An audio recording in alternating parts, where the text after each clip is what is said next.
Good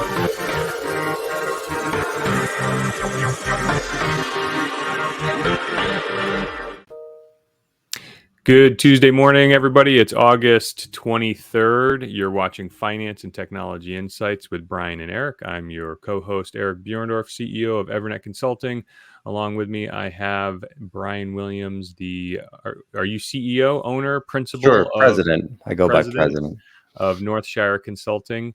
You can find me at evernetco.com, and you can find Brian at northshireconsulting.com. How's it going, Brian? Good. I use El Presidente internationally, El Presidente. but domestically, we just go with president. Yeah. I used to drink a lot of El Presidente margaritas at Chili's, I think. Was it Chili's?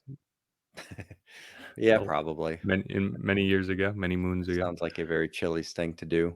Yeah, coming up on the sort of the end of summer here for us. We've got wife's going back to school on Thursday. She's a teacher, not as a student, but so she's going back on Thursday. So my son has been in daycare all summer. He goes Tuesday, Wednesday, Thursday, but Monday and Friday he's been home. So back to the more regular routine. So I wish I could cue streamers and fireworks on the screen. One of those like buttons that can cue things. But yeah, the smile on your face, the smile on my face, I think says everything, right? Yeah, I mean, it's nice having people around and having them for lunch. But for me, it's just been really tough to get into a rhythm lately of certain things. So you go through vacation or long weekends, and just the idea of course we're coming up on Labor Day, but the idea of just putting in like that straight 5 days is pretty exciting. So so they leave about 6:30 in the morning here, which is fairly early, and my wife does the drop off. So from 6:30 to let's say 3 is probably the main part of my day, and then 3 to 4 is kind of just some wrapping things up and doing some follow up, and not like the intensity of the morning. And then 4 to 5 is just kind of like on call. The market's closed, so there isn't that urgency to be by the phone, but obviously it's still business hours. So but yeah, it'll be good to sort of get back in that rhythm. Yeah, I am. So I stayed home while we decentralized in 2017. I've been working from home since 2017. But I've been basically home with my youngest since she was born in 2016, and September, let's see, August 31st. So 8 days from today really marks, she starts first grade, and we had some semblance of normalcy in kindergarten last year, but it really does feel like I am 8 days away from the first day of my life. Yeah. in a long time. In a long time. So yeah, COVID took her kindergarten, preschool year away. So we and our oldest daughter was I think that was second grade. So that was a tough year, but yeah, I can't wait to get back. So I love the time with the family and all that stuff, but it's time to get back to work, right? Yeah, and I don't know if it'll ever change the school schedules in this country, but it's a classic example of if we were to start clean today and build it, we wouldn't build this type of example. Just the idea of having the 10 to 8 weeks off it's just too much. It's not something that works for most people, unfortunately. So yeah, it's not a great rhythm, right? No, it really isn't. And they lose too much over the summer, and it's you can feel it. You can feel it those last, the dog days of August, so to speak. Yeah. That's a really good point. So it's almost like there should be maybe like 2 weeks in June off, maybe 2 weeks in August, and then maybe another week sometime in I don't know, October or something. Or even something a little more spread out, right? Yeah, even if you did the kind of the traditional, 15th to 20th of June, and then maybe have, get the 4th of July in there, and then maybe head back to school mid to late July for, a little 4-week sprint, and then had another little bit of time off, because you've got summer camps and all that's really important. And people that travel, you don't want to cram all that in, but and then maybe a longer winter break or a longer spring break or something. But I think if we hadn't had the school calendar that we had and we sat down today to build it, we wouldn't build this, Yeah, that's so really it's interesting. I mean, there was, um, we don't need to go into the history of it, but yeah, certainly there's no value. There seems like very little value to take 2 months off from school in the summer. It is yeah, pretty and the disruptive. argument you kind of hear that people throw out as well, it was originally for the farmers who had to do all the work, but the work is in the spring and the fall. There's not that much that actually needs to be done in July and August, and most farms are relatively calm during that time. It's harvest season that's the work. It's planting season. So, Right. Do you have any um, friends that are that send their kids to summer camp for like overnight for extended period of time? so extended, would you consider that like more than a week or more than a few days? Like more than 3 weeks. Oh, more than 3 weeks? No, no, So that's so we live in West Hartford, and there's the it's a there's a high concentration of Jewish families in town, and I didn't really know this, but I've started making friends in the community and things, and apparently in the Jewish community, and again, this is like a generalization, so I can't say if it's mm, ubiquitous or universal, but it's seen, and from a Jewish friend of mine's mouth, he says, "Oh no, in our community, it's a very uh, common thing to send children to away okay. camp, summer camp for the whole summer."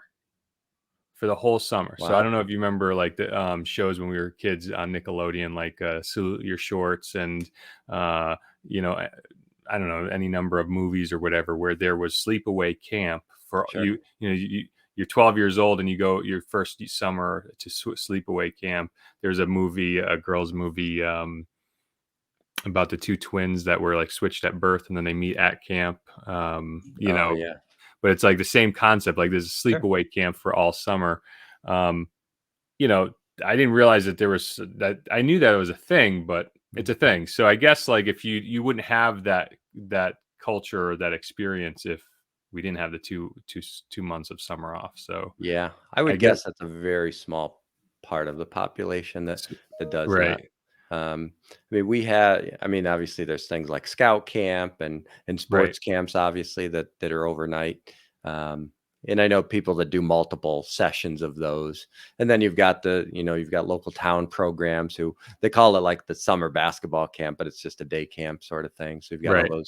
those sort of programs. But yeah, I think calendar would be very different if we built it from scratch. It's a huge, I mean, you think about, hourly workers and you have to find childcare for, full day, which, At just, minimum, it's disruptive to the economy just oh, because for sure. just because it's a gear shift, right? Yeah.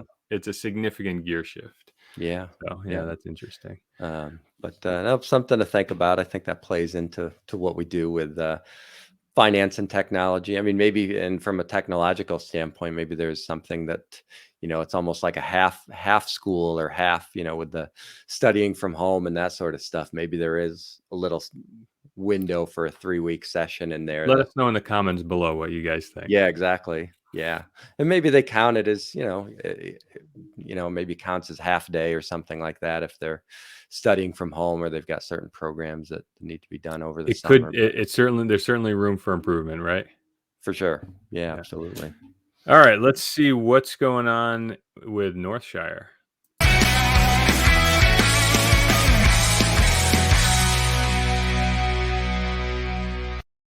We got to sub our pictures out so we can do like a picture, a pip down there so you can see us rocking out. God, I love Um, this. yeah, so summer, I think got a lot of initiatives coming into the fall, so I feel like there's a bunch of stuff that's sort of running at parallel tracks, and I feel like it's all going to start to hit in the fall, which I'm excited about. So, starting to get more questions on the state retirement program, which I've always kind of said after Labor Day, I think is going to be that big push because businesses with 25 or more employees are going to have a plan by the end of October. So, it doesn't take much to get to 25 employees when you start thinking about small retail shops or restaurants. So, a lot of business owners wait till the last minute. So, I think that's going to be a big push. The email campaigns and stuff. I've had a decent amount of success with those. What's interesting about those is I've gotten people who've booked appointments because they want to talk to their clients about it. So I've had accountants, book appointments, and they fill out the form, and they've got 3 or 4 employees or something. And we'll start the conversation thinking they want something for their business. And they're like, oh, no, we just need to get up to speed to tell our clients about it. So, like I've had some payroll providers or, other folks that provide sort of bookkeeping, business money related services. So that's going on. And I think How's the new website? the new website, I think, has been good. I don't have a lot of, I don't do a lot of tracking or expect a whole lot from it. I had I know we got cut short last week that we didn't get to talk about this, so I wanted to. yeah, that's right. Yeah. No, we redesigned it a little bit, shared um, I changed the cover photo there. I think What's we've this talked, icon here? Before I click on it. I think it's Facebook groups. Oh, Pretty sure. is that a homemade No, icon, or is that a? I think that's the one they use, Facebook uses for groups, that kind of the 3 people. Oh, okay, right. Um, Twitter, Insta, TikTok, Facebook. Yeah, looks good. yeah, should be all there. You got Um, a form to. Okay, good. You're using Calendly to get right on your schedule. Yeah, I probably have too many appointment types in there. I have to clean that up a little bit. But That's cool. And you go. Oh, okay, and you have a contact form. yeah, I ended up putting that on at the bottom of every page rather than just leaving it as a separate. Boy, look how handsome you are when you shave. Yeah, I know. Look at that. I should get back Wow. to that. Yeah, no, that's just CGI. I had a full beard on that one. I just Right. You just took that out in photoshopped it post. out. Yeah.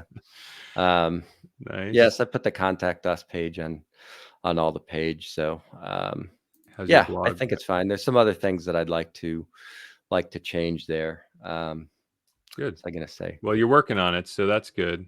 You know, Yeah, I mean, it's the website is never done. It's like right. banging on the clay, you know. You gotta just keep picking at it. Yeah. And I'm pretty much anti any sort of stock photography. So any pictures I've used came from my own Is that oh, efforts. that main shot is yours? Yep. Yep, they all are. So that's actually the reservoir in Hubbard Park in Meriden. Yep. It's Yep. that shot. And That's cool. so yeah, I like to perform my own stunts as much time as it takes. Yeah, right. We'll do it our way. But yes, I'm happy with that little bit of a redesign. Like you said, it's sort of a living, breathing operation there. So, but I think getting back into the rhythm, I'll hopefully content wise being a little bit more of a rhythm. Social Pilot, I still love Social Pilot. Still using that to, Is that your your social media yeah, manager? yeah, that's the one I'm using to schedule posts across different platforms. And even though it's a post scheduler, even if you want to post something now immediately, I think it's good um, to do that across platforms. So you can take the same piece of content and say, send it to LinkedIn and Facebook now, and send it to, Instagram and Twitter in a week. Never been a big fan of the companies that do the same exact post across all platforms at the same time. You follow somebody on Twitter and then you're over at LinkedIn and you see that they did the exact same thing. So I think it does make sense to stagger it out a little bit since it's not that much extra labor. So I do like that. And they've added TikTok, which some of the social media managers don't have. Yep. So when we Um, started with a social media manager, we've settled on Zoho Social. Reason being is nobody at the time. This was a few years ago. Supported scheduling mhm. to GMB or Google My Business. So it looks like that's covered. And then you said they just added TikTok. Yeah, so TikTok is on there too. So what's nice about that is if you post to TikTok, it automatically creates that the video on your phone or your device with the TikTok watermark. So a lot of people will take those and put those up as an Instagram reel or Facebook reel, and but it still has the TikTok logo on it. But if you take your native content and then you push it out to each one of the platforms separately, you don't have to worry about the watermark, because even though it's not documented or verified, they're saying that Facebook is penalizing the videos that have the TikTok logo on them. I mean, it's Um, they're going to be penalizing a lot of videos. I see that all the time. I know, I know. So But who knows still, what nice to doing it. post natively. And so, is the tool format friendly? So it you can take one piece of source content that may be best for YouTube Shorts, Twitter Short, or TikTok Shorts, the Reels. Correct me if I'm wrong. You may know better more than me, but Facebook Shorts, Twitter or Instagram Reels, TikTok in its entirety, and then there's YouTube Shorts. Are those all the same format? Yeah, it's all the same vertical format videos. So the same content will work. So Instagram Reels and Facebook Reels, most people have those synced. So they'll go to both platforms at the same time. But then YouTube Shorts and TikTok is all that same vertical format. And Works so that's pretty best. friendly to get that content out Yeah, with one exactly. post. Yeah. Yeah, maybe we'll take another look. Like I said, we're using Zoho Social, which it's so funny how these softwares can be a leader today and then hmm a laggard tomorrow, you know? Yeah, we always say that in the 401k space. It's like company A, let's say Vanguard comes out with the best participant website. It's like, well, business owners shouldn't pick Vanguard because they've got the best participant website, because they're only going to have it for 3 months, and then everybody's going to go and copy what they have and improve upon it. And it's just a leapfrog game. So, um, Yeah, and to change business tools and um I mean you got to yeah, it's tough. How often do you change your business tools because something's not being met? right. It's nice to have, and Zoho is a whole suite of software that hmm integrates and things, but in my experience today, it's not good enough to um, suffer a feature shortage or something like that. So yeah, maybe our team will revisit Social Pilot. Yeah, and one of my concerns with social so I've got a couple sort of standard stock images that I think add value, and I don't mind repeating them. I was concerned that they'd really be buried on the platforms because they recognize them as repeat content and recognize them as being programmed content from a content manager, but it doesn't look like that's been the case. So I've done some graphics like around the state mandate, with deadlines and such, and they seem to be still getting likes and stuff from different people. Um, so that's a good sign, at least for me. You never know; that could change overnight, but Hmm, um, but it's nice to see that they're not getting buried. cool. Yeah, let's play. Let's see what's going on in EverNet.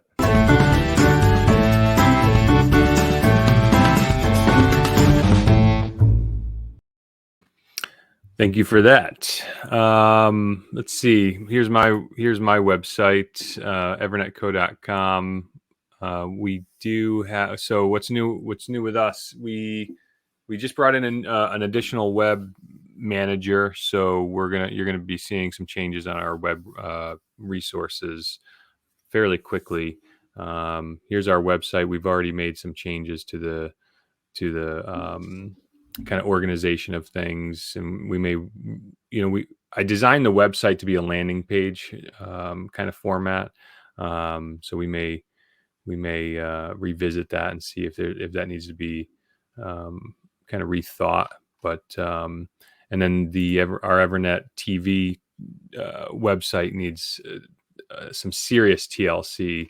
And this page here is for guests on our EverNet YouTube channel. So that's what's going on with that. What else?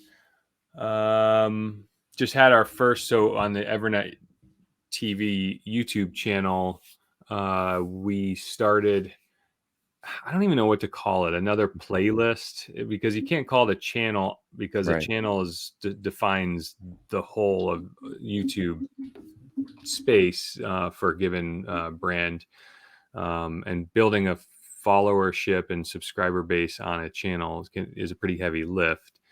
But what we did was we're creating, I guess, video types or segments or Hmm. playlists. I don't know if I can bring up my YouTube channel fast enough. I should. Oh yeah, if I should. Um, and we didn't publish it yet, but we are starting. I guess we're calling them playlists. And one of the playlists that so I didn't publish it yet, but so we have tips, news, and EVERNET reviews. We've been doing a lot of EVERNET reviews, but we're starting one playlist called EVERNET Roundtable. Hmm. And it's not unlike what you and I are doing here, where two or more professionals sitting together, just freestyle talking, which is my favorite format. Mhm. It's the Howard Stern, Joe Rogan, long form, just kind of unscripted. Partly that's because I don't have any interest at all in doing post video editing or scripting writing for All that right. matter. So, and I just think, I don't know, it's more fun to see what organically comes out of people. So we just had Wesley, forgive me, Wes, no, I have his name right here. Wes Spencer from Fifth Wall Solutions, which is a cybersecurity insurance broker. Hmm. And we had Connor Swam of Fin Security, which is a security awareness training platform. And the theme of the show was the state of cybersecurity in business. And Okay. it was really interesting to get the perspective of the insurance kind of broker provider and what they're seeing and what business owners and business leaders are experiencing from their perspective. Connor comes to us as a cybersecurity training expert. His product, it provides a platform to businesses to train their staff and people in cybersecurity. And of course, I come as the kind of, I guess, the bridge between both of those worlds and the advisor to the business in that context. So it was fun. So that was a round table with the three of you? Yeah. Yep. Yep. And we all just kind of spitballed on the topics of cybersecurity, insurance, training, regulations, and it was good. We really hit our stride around the 40-50 minute mark. just as I'm like backpedaling before we run over the cliff, because I really don't want to make our videos longer than an hour, although I don't know if I'm gonna keep that ceiling, because I feel like we often, even you and I, sometimes when we start approaching the 50-minute mark, you need 5 minutes for an outro basically. And it's really unfortunate, because even last week you and I were like, I forgot what we wanted to talk about. We wanted to talk about your website or whatever. And we just kind of, it really is unfortunate to get cut short when you're really hitting a pace. Yeah. Yeah. And it's sometimes I'll make some notes going into a show and then of course completely ignore them or disregard them in the show and then look back at them after. I'm like, oh yeah, I wanted to kind of talk about that. But yeah, one of the things I had on my list was some of the inefficiencies regarding travel, because those were kind of hot on my plate since last. I still think it's hilarious, the whole checking into hotel process. Excuse me. It's like you walk in and it's like you're startling them, like somebody wants to book a night at the inn or something. It's like something from the 1700s. It's like, why are we not getting like downloading the app before our vacation even starts, and then them texting us a room number when our plane lands, and then going to our room and tapping our phone on the door and walking in. This whole idea of like the whole check-in process just blows my mind. It's like something out of 50 years ago. I don't disagree with you. What about on the checkout process? I have not spoken to a clerk on the checkout process, I think, in years. What Yeah. about you? Yeah, same here. I mean, a lot of them now will have if they're doing the plastic key cards, a lot of them will just have the slot, and then that's it. I just But leave it in yeah. the room. Yeah, and a lot of times they don't even reuse those things anyway.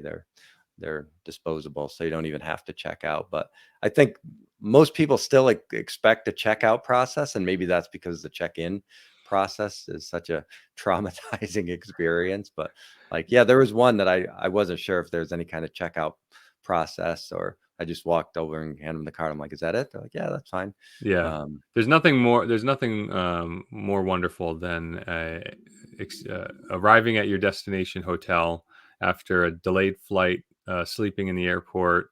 Um, a friend of ours just went to Jamaica, and apparently they had a 2.5 hour drive from the airport to the resort. I don't know how. I didn't know Jamaica was that big. Um, but and then they had delays in Atlanta or Miami, and so apparently it took them 15 hours to get to their hotel room in Jamaica last week. And meeting that with a check-in process. And I've seen, we've been in checkouts that are check-ins that were also long lines in a hotel, right? Because you have a batch of people arriving. So I could not agree with you more on that. Yeah, it's one thing that when there's a long line, but even just a line of one, I think is frustrating because it doesn't feel like you should need that at this point. But Yeah, um, that is funny. especially when you compare that to like the car rental thing, which I think would be which should be a much longer process. But a lot of those, they'll just tell you what parking spot your car is and just go grab the key and go. Like so much of that is done ahead of time. But I don't know. Still feels like the hotel check-in policy is an area that could use some improvement. There's a video I was just trying to pull up quickly. So we had one of those issues. We are coming from Vancouver to Toronto. My wife was smart. She booked a room because she knew we'd be late anyway, but there's a potential that we'd be even later. But yeah, we didn't get into Toronto till like 2 a.m. And you walk over to the check-in desk and they're like, "What? You want to stay here?" It wasn't. It wasn't. Hang on.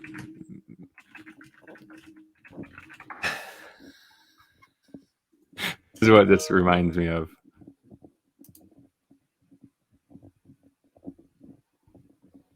Can you hear that or no? I cannot. No.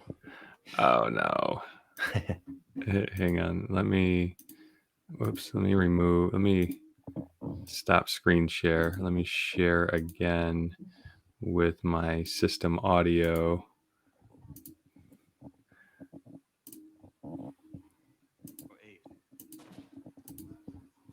Can you hear the audio now? No. Ah. I'm sorry. We're only boarding rows 9 and above right now. You'll have to wait. You can't hear that? I do not hear that. No. Please step aside, sir. The host has unmuted your screen. Is that you? Row momentarily. Yeah, I toggled it to see if it made any difference. Step aside, sir. I can hear it. It's just very soft. So It's low. Okay. yeah. Oh, I'm sorry. We're only boarding rows 9 and above right Hey, there we go. I'm in row 8.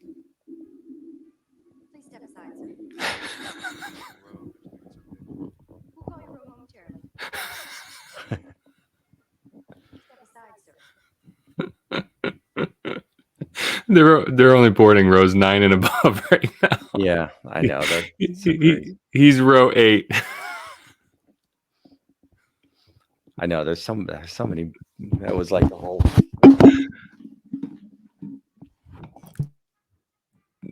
This scene has cracked me up forever. Thank you for waiting. We'd like to continue boarding the aircraft now. We're now boarding all rows, please. All remaining rows.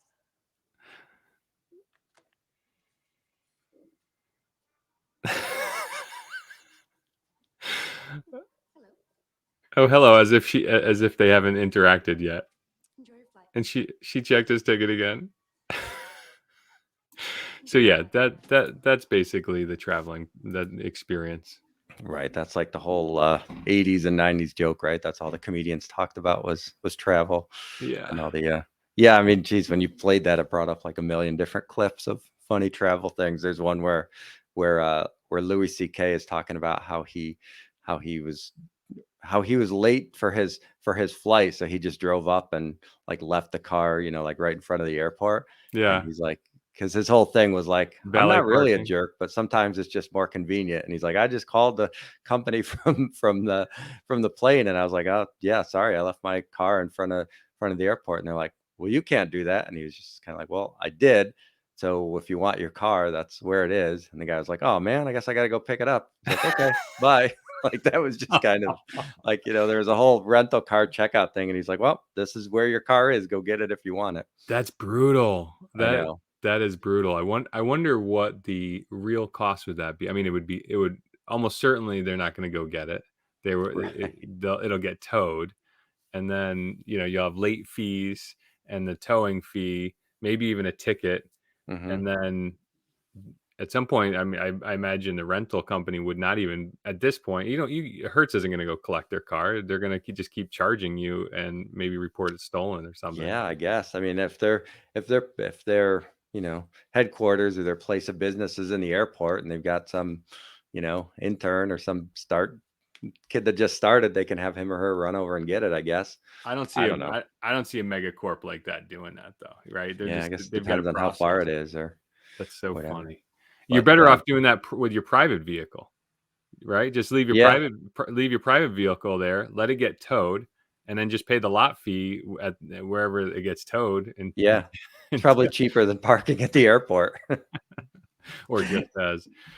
Oh, Oh, that's that's funny. funny. That's And funny. then, of course, there's the famous Seinfeld one about him, the whole bit about, you know how to take the reservation, you just don't know how to hold the reservation. The holding is the key to the hold reservation.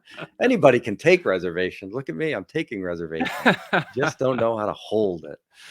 That's one That's of my so favorite funny. clips. But yep, travel stories and travel jokes. I love it. You want to talk about the news? Yeah, sure. Let's play it.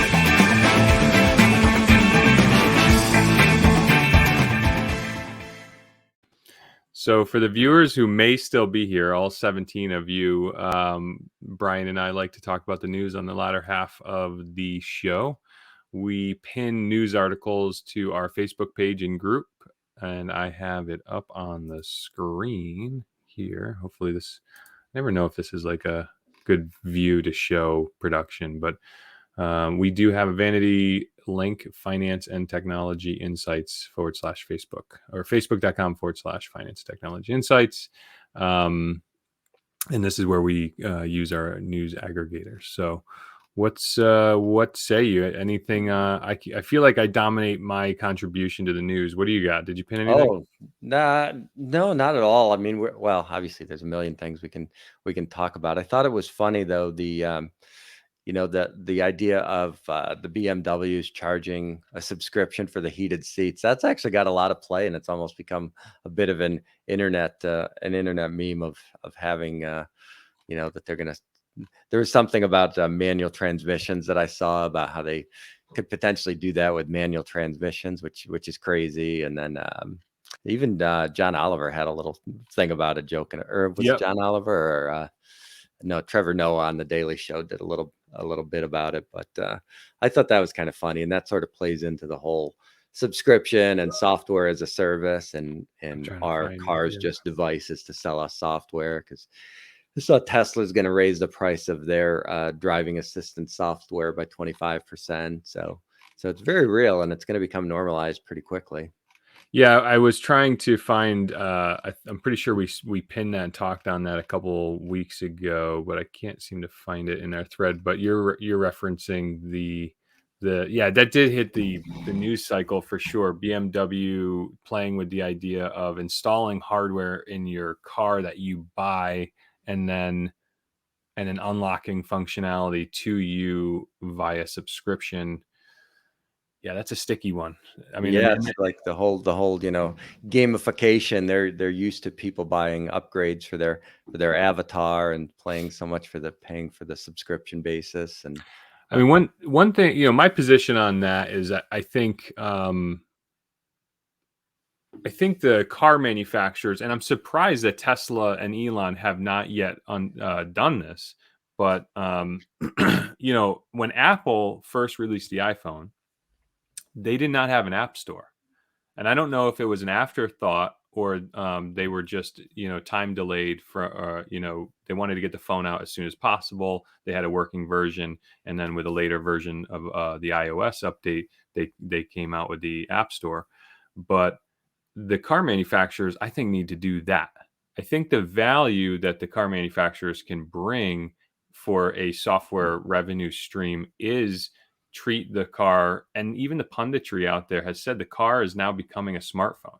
I mean, they've said that. Sure. That's not me saying that.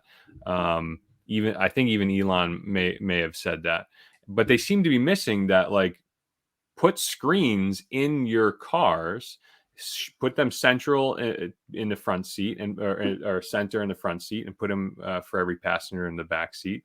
Make them nice, clean, high definition, high fidelity screens, and make your car a platform, and then create a app store. They Apple in their wildest dreams probably could not have envisioned the utility that has come out of the App Store, right? And Yeah. every transaction, they create the market, I should say, they create the marketplace, and they or the venue for the marketplace. And Apple and Google's doing the same thing with their Google Play Store.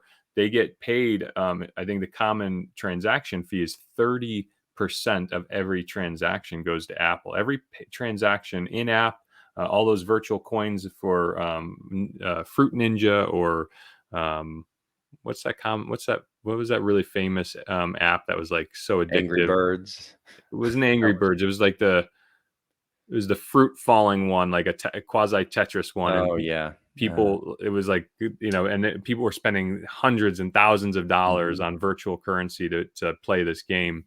And every transaction, all 30% of that goes to Apple, and that's a huge revenue stream. Sure. So far as, I mean, Apple has maintained, I think, high profit margins on the sale of their hardware, but I think it's well known that on the Android side of the smartphone industry, the margins are incredibly low Mhm. on the hardware, and the money really is in that software and the transactions. So yeah, I just Well, think. Sorry. yeah, and you get from a point from a hardware perspective where you almost get to sort of peak hardware. Like the phones aren't there yet because Peak we're getting, hardware. yeah, you're getting into, a car you bought today is not that much safer than one you bought 10 years ago. Whereas a car you bought in 1980 was probably much more safer than one you bought in 1970. So car companies are like, "Well, oh crap, people are keeping their cars longer, and that's bad for business. How do we make them keep paying on that existing piece of hardware, which is what a car is?" People still now obviously upgrade their phones, but not as frequently as they did a few years ago. A Right. 2-year-old iPhone or 2-year-old, whatever Galaxy phone you have is still a pretty good phone, whereas that was not the case, uh, 15 years ago. So Right. um, kind of peak hardware on the car side. So it's not a surprise to see them go that route. And what you're describing is basically the airplane model, right? You get in there, well, some planes now, and they've got the screen on the seat in front of you, and you're watching ads. You're watching. It's Right. crazy how much ads are there, and you can, they have a standard lineup of some shows, but if you want to watch, unlimited streaming versions of The Office, it's $2, and it's Right. just those micro transactions Mike. where Yeah. people are tired. They're like, you know what, I just And want to. don't you see that much, that in a way brings value to the consumer much more than the debated. You have the heat seater, the heat warmers in the chairs. You just have to pay to unlock them. Yeah, that's the part where I kind of draw the line mentally, where it's like a feature you have in the car and you've paid for that hardware, you've paid I for agree. that functionality, and like to do this to unlock it, it's like that's very much different than you have a phone that's Sirius compatible and then you have to pay a subscription to invoke that feature. If that's very much feels very much different to me than paying to invoke your heated seats. And under the paradigm that I describe, I think it's much more exciting to see what kind of world could be created from that kind of functionality and utility. I mean, like I said, if you look back at what we're doing on our cell phones now, Mhm. medical records, operating your house, your opening doors, booking appointments, travel, tickets. Um, Arizona and Maryland are the first to market with digital driver's licenses. Connecticut soon to follow. Like, we could never have hoped that, like, that this was going to happen, and you needed the platform. So if cars just threw screens in their cars and made added connectivity, we you just can't imagine what kind of utility could come from it. I kind of feel strongly about. It's kind of one of those things where I'm standing on the sidelines, like, you guys, like, you don't get it. Like, how I do you know. not see this? Like it's like my poor wife. She works for Lego, and I've probably said this so many times on this show, but like, Lego should have bought Minecraft. Hmm. Instead, Microsoft bought it. Lego should have bought Roblox. Instead, I don't know who bought it. Okay, now Lego should just copy Minecraft and Roblox. Right. You know what I mean? It's like, sure, like, continue to make your tangible, like, real toy, but you need to, look at these metaverses or platforms or these, digital worlds. I mean, Lego, I don't know if your son plays Minecraft or Roblox yet, but No. it's Minecraft is so, like, it's so analogous to, it is Lego just without Lego, Sure. Sure. Yeah, and I guess give Lego some credit. At least they got into the movie game and the TV game, so their Disney partnerships and And they whatnot. do, That's yeah, and they did make video games, but Mhm. but again, microtransactions and the revenue runway that, the likes of Minecraft and Roblox. I mean, the girls now are getting into both of those apps, and they've already hit me up for virtual currency to buy skins and Mhm. widgets and things to augment their experience in the game. So Yeah. Well, rant and if over. that's how the next generation is going to buy stuff. Their houses will be empty, but they'll have great digital profiles and all that kind of stuff, which is not necessarily a bad thing. Yeah. Um, and that ties into something we talked before, and then I posted it this week about Uber and Lyft getting into the advertising game. At what point do you have an ad sponsored or trip? Like, well, you've had ads in taxis for a long time too. So you're sort of getting to that point with vehicles where you'll have sponsored. And we joked about it for a few months ago about having self-driving cars where this self-driving car picks you up and takes you to work and The it costs Starbucks X. car or the McDonald's car. Yeah, or the Good Morning America car where you've got one choice to drive to work, and it's at a 20% discount, but you have to watch Good Morning America and all the ads that come with it.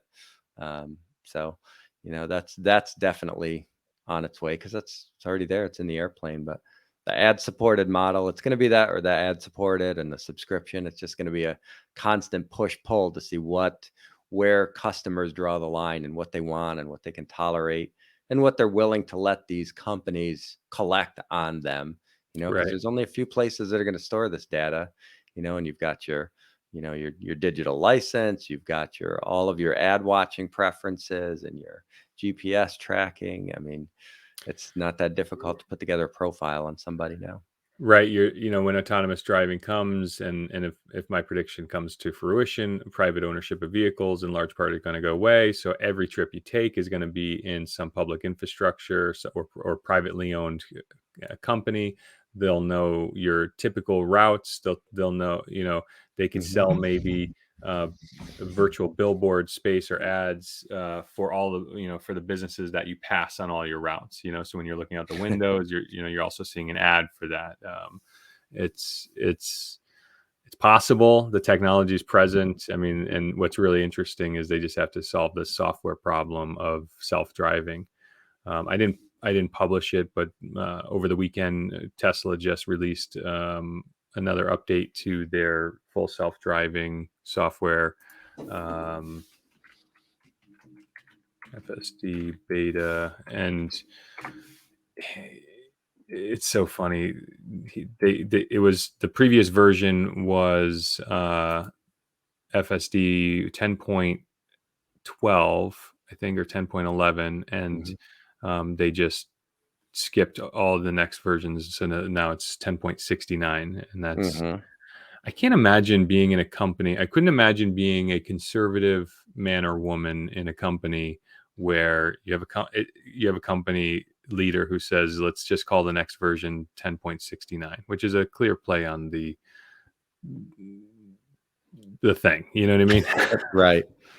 Yeah. Yeah. I mean, and Tesla, they've got the Model S, the Model E, the Model X, right? Right. I Sex, mean, right. it's Sexy. just it's Yeah. so childlike and I'm surprised one of their they don't get sued for that for somebody on the inside who, I mean, it's Yeah. pretty clear that that's, I don't know, crazy. It But seems like bro. It almost seems. Remember bro culture that oh, kind of sure. hit the media maybe 10 years ago, and Uber.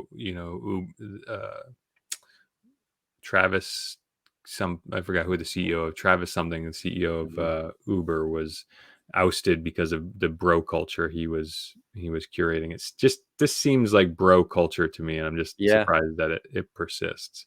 I know.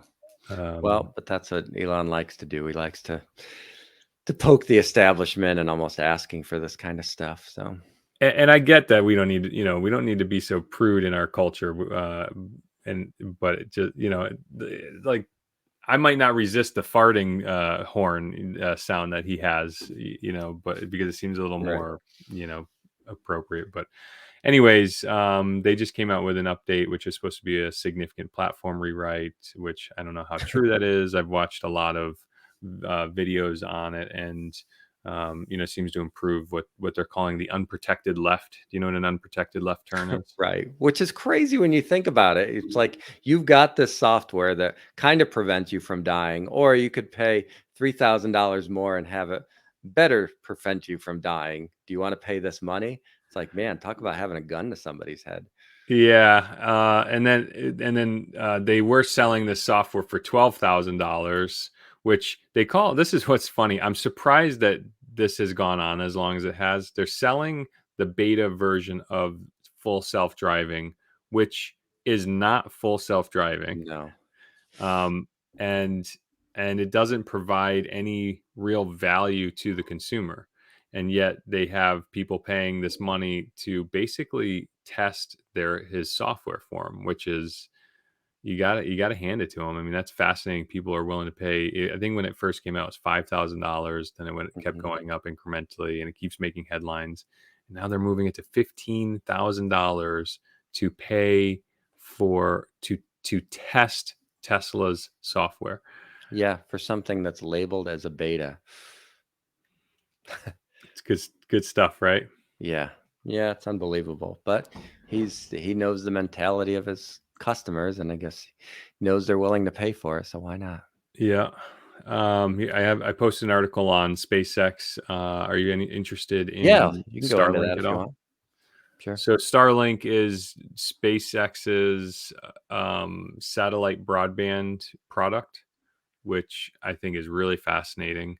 The way that it works is they're planning on, I think, tens of thousands of low Earth orbit satellites that Mhm. are going to orbit the Earth, compared to the traditional geosynchronous satellites that are much farther away from the Earth, and much slower for satellite broadband. The way that Starlink works is they have what's called ground stations. So apparently they have, I don't know if it's hundreds or dozens of ground stations all over the world that are intermediaries between the signals that go up and down and reconnect the traffic back to the internet at large. And they have a second generation Starlink satellite that supposedly is going to eliminate the need or significantly reduce the need for these ground stations. Hmm. So the data can go up to the satellite and then hop across each other to get the signal across the world or whatever, and then back down to some central station. So the Gen 2 satellites are pretty important to Starlink. It's going to just expedite their deployment and simplify the deployment. Apparently the original Gen 2 satellites were so large that, have you heard of this the Starship that they're trying to get off the ground? No. The Starship, this is like one of the largest rockets, I guess, comparatively in the world, and it's massive. And it's all about how much tonnage to space these companies can get. Starlink by no length, or SpaceX by no stretch, is the only space vehicle getting things up to space. There's tons of smaller companies sending much smaller rockets to space to put satellites into orbit.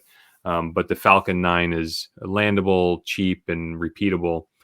The Starship is like this massive um, rocket that he's planning on taking the species to Mars and putting up significant amount of tonnage into space. And in that plan is to launch the Gen 2 Starlink satellites. This article I found was interesting because it seems like it signals that maybe the Starship rocket is not going to plan, or it's delayed. I think they were trying to launch this fall to get some Gen 2 satellites up. But this article says that they're tweaking the Gen 2 satellites, which sounds like they're downsizing them so that they can fit on the smaller Falcon 9 rocket that Starlink keeps launching. Okay. And so that would just improve access for everybody in the world to be able to access the internet a little bit quicker, huh? Well, they already have that. The Starlink constellation is already live. Mm-hmm. But the generation 2 of the Starlink satellites is supposed to much more rapidly expand the service. And I think it also doesn't right now. Starlink can't provide service over the open ocean because they lack the ground stations. Okay. So with the Gen 2, and they're using lasers to send the traffic across satellite to satellite to get back down to the ground. So okay. And do those ground towers, do they actually have to be stationary? Or can they program for? Okay. I'm thinking about cruise ships and stuff. Well, right now they can only I think a couple of weeks ago we talked that they just launched a satellite dish that's capable to be used on a plane and there's a nautical one or maritime one that they have for cruise ships, but they can't provide service to open ocean yet. Mm-hmm. Because the limitations of the Gen 1 satellites needing the ground stations to get the traffic back to the internet. With the Gen 2 satellites, you can imagine a constellation of satellites over the open ocean, and you have respondents or users of the system like in the open ocean sending signal up to the satellites. Now the traffic can go across the web of satellites to land and then back down to a ground station. Mm-hmm. So that's kind of an important future for them. Yeah, that's pretty exciting. That's interesting stuff. I saw that. So Tesla had some. Just going back to Tesla for a second. They had some videos removed from YouTube that had kids using the fully self-driving, to make the air quotes there. But so YouTube took those down. So, but Elon's pushing the envelope there. Yeah, there's a little more meat on that bone, but I think we're running out of time. So yeah, we are. Enough of Tesla for today. Enough. I think I've ranted enough. No, I think it's anything good. else you want to touch on? No, I think that's good for now. All right, let's bring us out here. Let's see. Go ahead, take us out. Yeah, Brian Williams from Northshire Consulting, Connecticut investment-based advisory firm. So we work with individuals and families to put those type of programs together. So you can see us at northshireconsulting.com. Online, we use 401k and beyond. So you can see our various social media platforms, and you can see us. All of our links are up in our website there, so you can follow us from our website. Don't have to go anywhere else. Excellent. NorthshireConsulting.com. I am Eric Buhrendorf, CEO of EVERNET Consulting. My website's here somewhere. There it is. EVERNET Consulting. We're an IT service provider, consulting, advising, supporting, securing, protecting businesses all over the country. Our prices are right on our website, which most of our competitors do not do. It's real simple. We have a managed support plan, which includes support per month for a fixed fee. We have hourly support plans that keeps billing real simple and transparent. And we have an account setup wizard right on our website. So when and if you're ready to become a customer or client of ours, it's a very simple and transparent process to onboard yourself. Also something our competitors don't do. If you like this channel, like this video, please consider giving us a subscribe. If we said anything interesting that you want to contribute to, please consider leaving a comment below. We record every Tuesday morning, schedule permitting, and we sit here and blather on about anything we want. So this is That's right. Finance and Technology Insights with Brian and Eric.